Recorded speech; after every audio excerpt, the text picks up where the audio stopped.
Christmas is a time for love, family gatherings, and solidarity. But sadly, not all stories of this special time of year have happy endings. In today's episode, we delve into a cruel crime that shocked an entire community and turned the joy of Christmas into a nightmare. This is the story of Michele O'Dowd, a generous and kind woman whose trust ultimately led to her tragic end. Our story takes place in Jacksonville, Florida, in December 2011. Michele O'Dowd was a 67-year-old woman described by friends and family as caring and generous. She had a huge heart and was always willing to help those in need. Her kindness knew no bounds, and she was someone everyone trusted. Friends described her as the pillar of the community, a woman who always made a point to spread love and joy, especially during Christmas.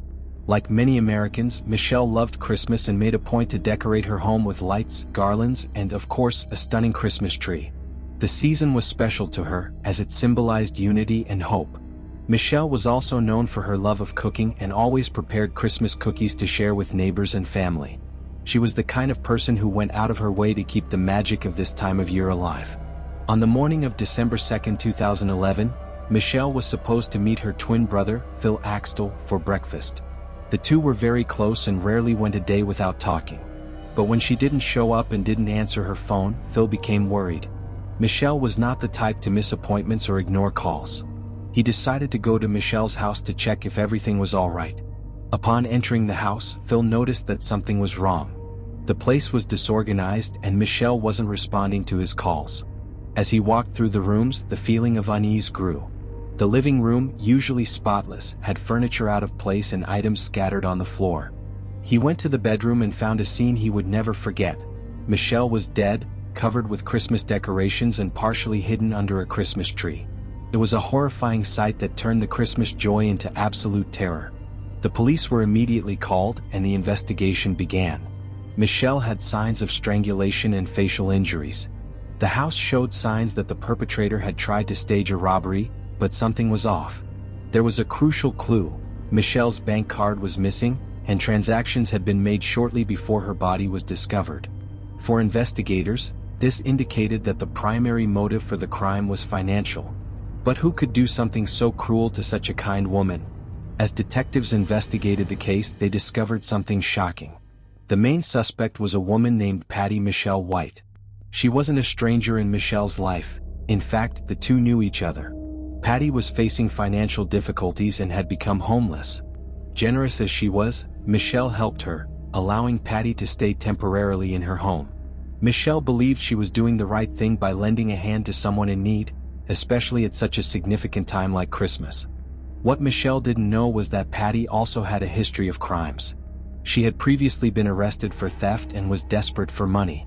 According to investigators, Patty decided to take advantage of Michele's kindness to commit the crime.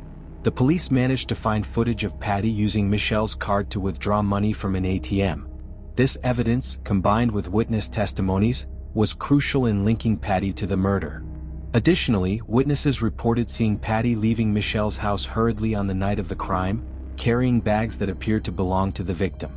The investigation revealed that Patty was spiraling into desperation. She had accumulated debts and was facing severe personal problems. Friends of Patty said she was manipulative and had a knack for convincing people to help her, but her gratitude never lasted. Instead, she often betrayed those who extended a hand to her.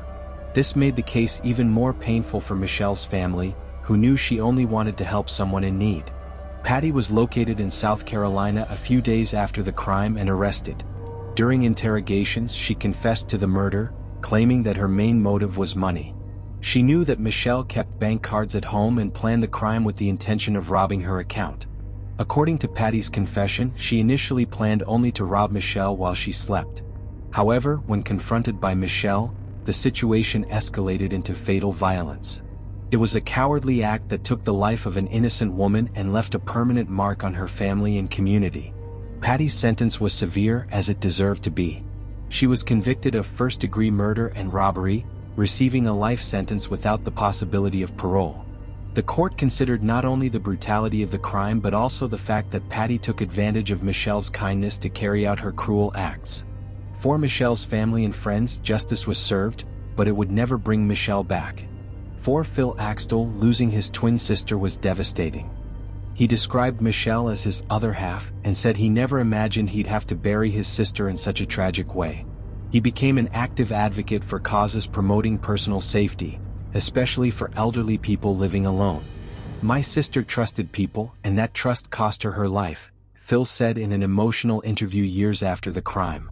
Michele O'Dowd's tragedy serves as a grim reminder that not everyone we trust deserves that trust. Her kindness was cruelly exploited by someone who should have been grateful.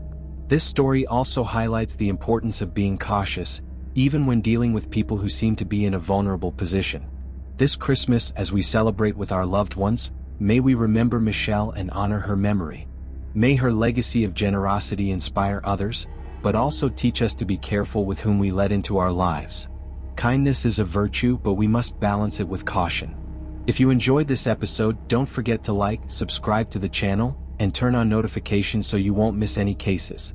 Leave your opinion about this story in the comments and suggest other cases for us to cover here. Thank you for watching, and see you in the next episode of Woven in True Crime.